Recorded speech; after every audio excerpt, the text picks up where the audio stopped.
ಕೆಟ್ಟಕೊಂಡೇ ನಾವು ಕೆಡ್ತಾ ಇದ್ದೀವಿ. ಶೋಷಿತ ಸಮುದಾಯಗಳು ಯಾಕಪ್ಪ ಮುಂಚೂಣಿಗೆ ಬರಕ್ ಆಗ್ತಿಲ್ಲ ಅಂತಂದ್ರೆ ನಮಗೆ ಏನು ಪರಿಸ್ಥಿತಿಯ ಗಂಭೀರತೆಯನ್ನು ನಾವು ಅರ್ಥ ಮಾಡ್ಕೊಳ್ಳಲ್ಲ.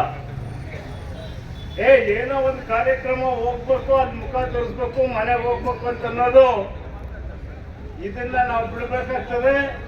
ಇದು ಬಹಳ ಗಂಭೀರವಾದ ಒಂದು ಸಮಸ್ಯೆ. ನಾನೇನು ಹೆಚ್ಚಿಗೆ ಮಾತಾಡಕ್ ಹೋಗಲ್ಲ, ಕೇವಲ ಎರಡು ನಿಮಿಷಗಳು. ಆ 2 ನಿಮಿಷಗಳಲ್ಲಿ ನನ್ನ ಒಂದು ಮಾತನ್ನು ಮುಗಿಸ್ತೀನಿ. ಆ ಒಂದು ಗಂಭೀರತೆ ನಾವು ಇಲ್ಲ ಅಂತಂದಿದ್ದಕ್ಕಾಗಿನೇ ಈ ದಿವಸ ಆ ಬಿಜೆಪಿ ಮತ್ತು JDS ಮುಖಂಡರುಗಳು ಅವರೆಲ್ಲರೂ ಜಾಮೀನ್ ಮೇಲೆ ಇರ್ತಕ್ಕಂತಹ ವ್ಯಕ್ತಿಗಳು ಕಾಲ್ನಡಿಗೆಯಲ್ಲಿ ಜಾಥಾ ಹೊರಟವ್ರೆ. ಕಾಲ್ನಡಿಗೆಯಲ್ಲಿ ಜಾಥಾ ಹೋಗ್ತಿರೋರ್ಗು ಎಲ್ಲರೂ ಜಾಮೀನ್ ಮೇಲೆ ಇರ್ತಕ್ಕಂಥ ವ್ಯಕ್ತಿಗಳು ಎಲ್ಲ ಮಾಡಬಾರ್ದು ಕೆಲಸಗಳನ್ನ ಮಾಡವ್ರೆ. ಆ ಮಾಡಬಾರ್ದು ಕೆಲಸಗಳನ್ನ ಮಾಡಿ ಇವತ್ತು ಜಾಥಾ ಹೊರಟವ್ರೆ. ಸಿದ್ದರಾಮಯ್ಯನವ್ರ ಬಗ್ಗೆ ನ್ಯಾಯಯುತವಾಗಿ ತಗೊಂಡಿರ್ತಕ್ಕಂತಹ ಒಂದು ಏನು ಸೈಟು ಅಂತಂದ್ರು, ದೇವೇಗೌಡರ ಒಂದು ಕುಟುಂಬ ಎಷ್ಟು ಸೈಟ್ಗಳನ್ನು ಹೊಂದಿದ್ದಾರೆ ಅಂತ ತಾವೆಲ್ಲರೂ ನೋಡ್ತಾ ಇದ್ದೀವಿ. ಸಾಮಾಜಿಕ ಜಾಲತಾಣಗಳಲ್ಲಿ ಬರ್ತಾ ಇದೆ, ಮೀಡಿಯಾಗಳಲ್ಲೂ ಬರ್ತಾ ಇದೆ, ಮತ್ತೆ ಪತ್ರಿಕಾ ಗೋಷ್ಠಿಗಳಲ್ಲೂ ಕೂಡ ಹೇಳ್ತಾರೆ, ತಮ್ಮೆಲ್ಲರಿಗೂ ಗೊತ್ತಿದೆ. ಅಂತ ಒಂದು 78 ಅವರ ಕುಟುಂಬದ ಸದಸ್ಯರುಗಳು ಮತ್ತು ಅವರ ಆಪ್ತರು ತಗೊಂಡ್ರಂತಹ 78 ಸೈಟ್ಗಳೆಲ್ಲ ತಗೊಂಡು ಅದರ ಜೊತೆಗೆ ಏನು ಈ ವಿಜಯೇಂದ್ರ ಪಾರಿಜಾತ ಅಪಾರ್ಟ್ಮೆಂಟ್ ಅಲ್ಲಿ ಇಟ್ಕೊಂಡು ಅವ್ರ ಅಪ್ಪನ ಸೈನ್ನ ಫೋರ್ಜರಿ ಮಾಡ್ತಿರ್ತಕ್ಕಂತಹ ವ್ಯಕ್ತಿ ಸಾವಿರಾರು ಕೋಟಿಗಳನ್ನು ಲೂಟಿ ಮಾಡಿ ಈ ದಿವಸ ಪಾದಯಾತ್ರೆ ಹೊರಟವ್ರೆ. ನಾವೆಲ್ಲ ಹೇಳೋದು, ಅವರ ಪಕ್ಷದವರೇ ಹೇಳ್ತಾವ್ರೆ, ಅವರ ಪಕ್ಷದವರೇ ಅವರ ಸಹೋದ್ಯೋಗಿಗಳೇ ಹೇಳ್ತಾ ಇರಬೇಕಾದ್ರೆ ನಾವು ಅದನ್ನ ನಂಬಬೇಕಾಗ್ತದೆ.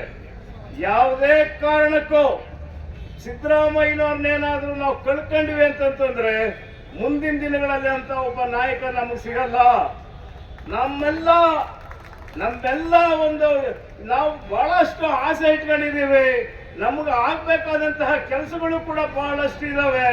ಸಿದ್ದರಾಮಯ್ಯನವ್ರನ್ನ ನಾವು ಕಳ್ಕೊಂಡು ಈಗ 4 ವರ್ಷಗಳ ಹಿಂದೆ ನಾವು ಕಾಣ್ತಿದ್ದೀವಿ, 4-5 ವರ್ಷಗಳಿಂದ ನಾವು ಕಾಣ್ತಾ ಇದ್ದೇವೆ. ಏನು ಸಿದ್ದರಾಮಯ್ಯನವರು ಮತ್ತು ನಮ್ಮ ಸಂವಿಧಾನಬದ್ಧವಾಗಿ ನಮಗೆ ಸಿಗ್ತಾ ಇತ್ತು ಸವಲತ್ತುಗಳು, ಆ ಸವಲತ್ತುಗಳನ್ನೆಲ್ಲ ರದ್ದು ಮಾಡಿದ್ರು ಬಿಜೆಪಿ ಸರ್ಕಾರ.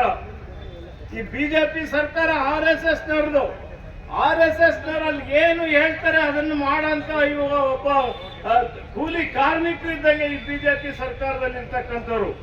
ಇವ್ರು ಮಾಡಂತದ್ದು ಬಿಜೆಪಿ ಆದೇಶ ಮಾಡಬೇಕು, ಅದನ್ನ ಜಾರಿಗೆ ತರಬೇಕು, ಆ ಕೆಲಸವನ್ನ ಮಾಡ್ತಿರ್ತಕ್ಕಂಥವ್ರು ಆ ಬಿಜೆಪಿ ನಮ್ಮ ವಿರೋಧಿಗಳು.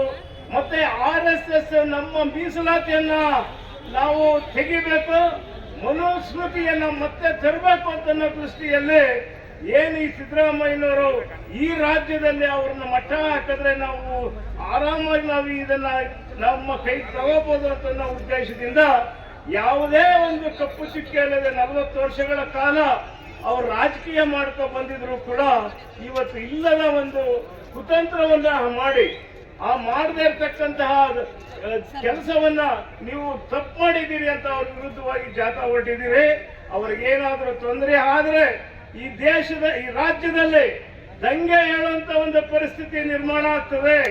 ನಮ್ಮೆಲ್ಲ ಒಂದು ಏನು ಶೋಷಿತ ಸಮುದಾಯಗಳು ಈ ರಾಜ್ಯದ 70% ಅಷ್ಟಂತಿರ್ತಕ್ಕಂತಹ ಈ ರಾಜ್ಯದ ಜನಸಂಖ್ಯೆಯಲ್ಲಿ ಅವರಲ್ಲಿ ನಾವು ಆಶಾಕಿರಣವಾಗಿ ನಮ್ಮೆಲ್ಲರ ಅಭಿವೃದ್ಧಿಗೆ ತೊಡಗಿಸ್ಕೊಳ್ತಾರೆ ಅಂತ ದೃಷ್ಟಿಯಲ್ಲಿ ನಾವು ಅವರನ್ನ ಬೆಂಬಲಿಸಿದ್ದೀವಿ.